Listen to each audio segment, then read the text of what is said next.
കപ്പലിൻ്റെ ഇന്ധന അറയിലുള്ള ഇന്ധനം ജൂലൈ 3 വിദഗ്ധർ പുറത്തെടുക്കും. അതുവരെയോ അല്ലെങ്കിൽ കപ്പലിന് ചുറ്റും ബയോ സ്ഥാപിക്കുന്നതുവരെയോ കപ്പലിൽ നിന്ന് 20 നോട്ടിക്കൽ മൈൽ ചുറ്റളവിൽ മത്സ്യബന്ധനം അനുവദിക്കാതിരിക്കണമെന്നും അദ്ദേഹം പറയുകയുണ്ട്. അത് നിലവിൽ നമ്മൾ നിർദ്ദേശമായിട്ട് നൽകിയിട്ടുണ്ട്. ജൂലൈ 3 കപ്പലിൻ്റെ അവശിഷ്ടങ്ങളും അതിനടുത്തുള്ള കണ്ടെയ്നറുകളും മറ്റും നീക്കം ചെയ്യുന്നത് കാലവർഷത്തിന് ശേഷം മാത്രമേ ചെയ്യാൻ സാധിക്കുകയുള്ളൂ എന്നാണ് അദ്ദേഹം അറിയിച്ചത്. കപ്പലുമായി ബന്ധപ്പെട്ട് ഇത്രയും കാര്യങ്ങളാണ്. പുഴകളിലും നദികളിലും ജലനിരപ്പ് വല്ലാതെ ഉയർന്നിരിക്കുകയാണ്. ജലാശയങ്ങളിൽ കുളിക്കുന്നതും മറ്റ് പ്രവൃത്തികളിൽ ഏർപ്പെടുന്നതും ശ്രദ്ധിക്കേണ്ടതായിട്ടുണ്ട്. മത്സ്യത്തൊഴിലാളികൾ മുന്നറിയിപ്പുള്ള സമയങ്ങളിൽ കടലിൽ പോകാതിരിക്കാനും ശ്രദ്ധിക്കണം.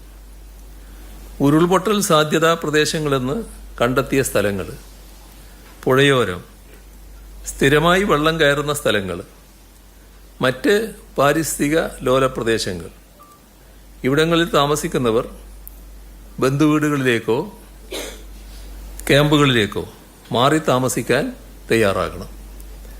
എല്ലാ ജില്ലകളിലും അടിയന്തരഘട്ട കാര്യനിർവഹണ കേന്ദ്രങ്ങളും താലൂക്ക് എമർജൻസി ഓപ്പറേഷൻ സെൻ്ററുകളും മുഴുവൻ സമയവും പ്രവർത്തനക്ഷമമാണ്.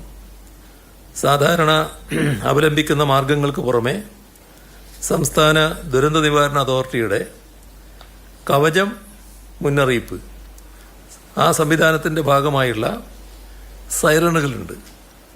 ആ സൈറണുകളിലൂടെയുള്ള സന്ദേശവും സൈറൺ ഹൂട്ടിങ്ങും നൽകുന്നുണ്ട്. ഇത് തുടരുന്നതാണ്. സംസ്ഥാനത്തെ സിവിൽ ഡിഫൻസ്, ആപ്തമിത്ര, സന്നദ്ധ സേന തുടങ്ങിയ സന്നദ്ധ പ്രവർത്തകരെ അടിയന്തര സാഹചര്യങ്ങളിൽ വിന്യസിക്കാനുള്ള നടപടികൾ കൈക്കൊണ്ടിട്ടുണ്ട്. പഞ്ചായത്ത് തലത്തിൽ എമർജൻസി റെസ്പോൺസ് ടീമുകളെയും സജ്ജമാക്കിയിട്ടുണ്ട്. ദേശീയ ദുരന്ത പ്രതികരണ സേനയുടെ 9 ടീമുകളെ മഴക്കാല മുന്നൊരുക്കവുമായി ബന്ധപ്പെട്ട് വിന്യസിക്കാനുള്ള നടപടികൾ സ്വീകരിച്ചിട്ടുണ്ട്. നിലവിൽ ഇടുക്കി, മലപ്പുറം, കാസർഗോഡ്, തൃശ്ശൂർ ജില്ലകളിൽ ദേശീയ ദുരന്ത പ്രതികരണ സേനയുടെ ഓരോ ടീമിനെ വീതം വിന്യസിച്ചിട്ടുണ്ട്.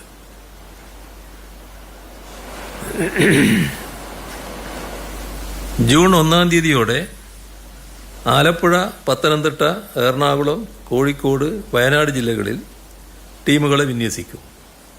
മഴക്കാലം കഴിയുന്നതുവരെ ഇവർ ഈ ജില്ലകളിൽ ഉണ്ടായിരിക്കും. നേരത്തെ കപ്പലിനെ പറ്റി പറഞ്ഞപ്പോൾ ജൂൺ 3 എന്ന് പറഞ്ഞാൽ ജൂൺ 3 തന്നെയാണ്. ജൂലൈ എന്നാണോ ഞാൻ പറഞ്ഞത്? അതെ. അതൊന്നുകൂടി വെരിഫൈ ചെയ്ത് നോക്കണം. നിങ്ങൾ സംശയം ഉന്നയിച്ച സാഹചര്യത്തിൽ നോക്കാം. ഏതായാലും റെസിഡൻസ് അസോസിയേഷനുകൾ, നാട്ടിൻപുറത്തെ കൂട്ടായ്മകൾ, ഇവർ ഈ പ്രദേശങ്ങളിലെ വാട്സാപ്പ് കൂട്ടായ്മകൾ ഉണ്ടാക്കി മഴ വിവരങ്ങൾ കൈമാറണമെന്നും കണ്ടിട്ടുണ്ട്.